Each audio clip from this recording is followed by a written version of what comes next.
Davenport. Thank you, Speaker, and I'm happy to rise today on National Housing Day, and my question is for the Minister of Housing and Poverty Reduction. As I said, it gives me great pleasure to address the Legislature and mark National Housing Day. National Housing Day is an opportunity for us to recognize the importance of people having a place to call home. Clean, safe, and affordable housing can improve a person's health and the prospects for a good education and employment. Mr. Speaker, this need for affordable housing is something that I often hear from my constituents in my riding of Davenport. But at the same time, Mr. Speaker, it is time to reflect on the work to be done. Mr. Speaker, would the minister please inform the House today on National Housing Day, tell the House how the government is helping to promote affordable housing across the province of Ontario. Thank you. Minister of Housing.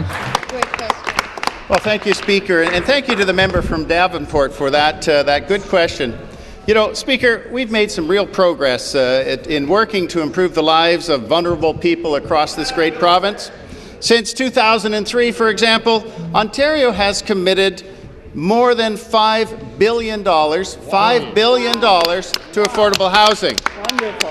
We're also supporting the creation of over 20,000 affordable rental housing units and making more than 275,000 repairs and improvements to social and affordable housing units. Our government, Mr. Speaker, is also helping to reduce homelessness through the Community Homelessness Prevention Initiative as we work towards our goal to end chronic homelessness by 2025. Speaker, I'm proud that we're increasing investments in Chippy across the province by $45 million over the next 3 years.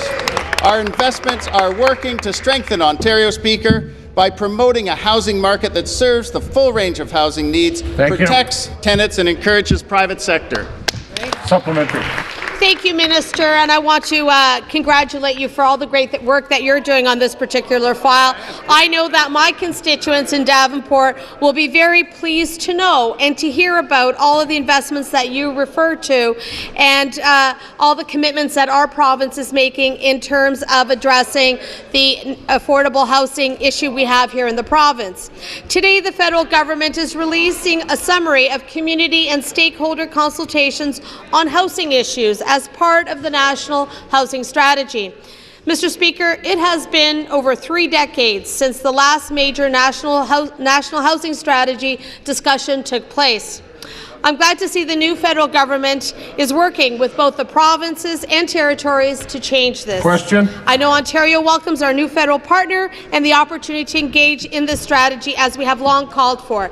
Can the minister share with this House how this vision will be made a reality with the proper funding? Minister. Speaker, and I'd like to thank the member for that question. You know, Speaker, I believe that all levels of government have a shared responsibility for housing across this country. We agree that all Canadians deserve housing that is suitable and affordable. It's why when I went to the first National Housing Strategy Roundtable in Victoria in June, I was delighted to see a federal government minister responsible for housing there. It was the first time in 8 years, 8 years that there had been a federal minister there, Mr. Speaker, because Speaker, while Ontario welcomes the strengthened partnership, Mr. Speaker, with the federal government and the recent investments from the last federal budget, what our communities really need is a long-term funding partner at the table. Mr. Speaker, Ontario needs a national housing strategy that includes stable supply of flexible funding. That can only be achieved when we have a vision through a successful national housing strategy.